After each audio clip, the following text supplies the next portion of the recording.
Nombor 5. Rumah Agnes Keith. Rumah agam 2 tingkat yang dibina berasaskan kayu ini terletak di Jalan Istana, Sandakan, Sabah. Rumah ini pernah menjadi kediaman Agnes Newton Keith, iaitu seorang penulis buku wanita tersohor dari Amerika Syarikat bersama suaminya bernama Harry Keith dan anak George Keith.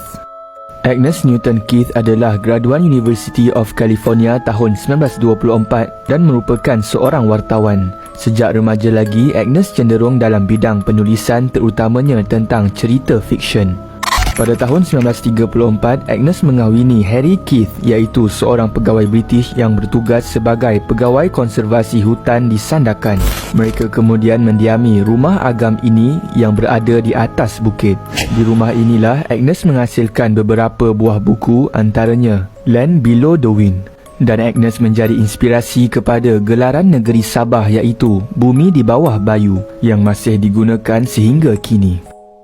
Rumah ini adalah rumah idaman Agnes dan dia sangat bahagia sepanjang mendiaminya. Namun Agnes ada meninggalkan catatan seram di banglo ini sebagai perkongsian bersama. Menurutnya yang tidak mempercayai hantu, setiap hari saya melihat seorang wanita tinggi lampai mengucapkan selamat tinggal kepada suaminya, mengambil bayi dan kemudian turun ke jalan berseorangan sebelum berdiri di hujung jalan dan menoleh ke belakang. Kejadian misteri itu turut dirasai oleh penghuni selepas Agnes, iaitu Rosemary dan suaminya.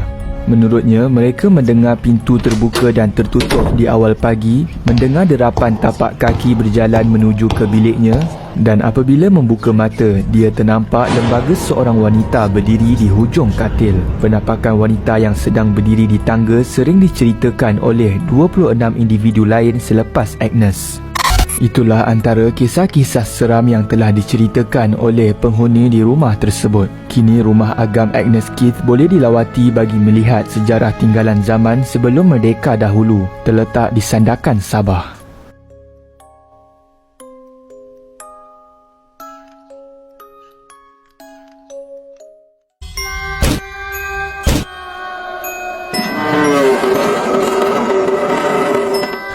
Nombor 4. Banglo Hartawan Teh, Kuala Lumpur. Terdapat pengalaman seorang lelaki warga negara Indonesia yang sudah 23 tahun bekerja sebagai buruh binaan telah berhadapan dengan pelbagai situasi seram di banglo ini. Dia yang berusia 43 tahun tidak dapat melupakan pengalaman seram ketika terlibat dengan kerja-kerja pembersihan dan ubah suai terletak di Jalan Semarak, Kuala Lumpur. Dari luar, ketiga-tiga banglo yang pernah menjadi pejabat sebuah syarikat pengeluar serbuk minuman teh itu kelihatan sangat usang dan dipenuhi dengan semak samun. Banglo itu merupakan banglo pusaka turun-menurun milik keluarga hartawan teh yang siap dibina pada 1931. Ketika dia dan dua lagi pekerja mula membersihkan banglo tersebut, seorang daripada pekerja perempuan, iaitu Yuni, tiba-tiba dirasuk.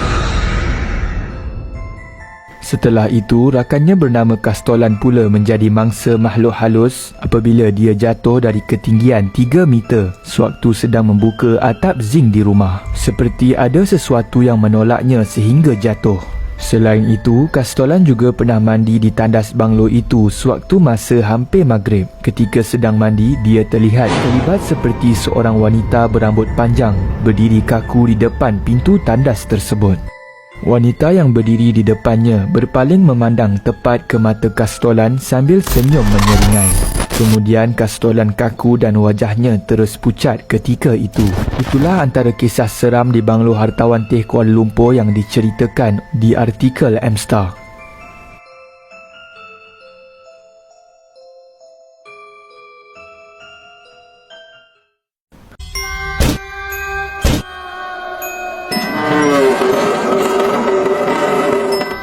Nombor 3. Banglo Ubat Gigi Zaitun.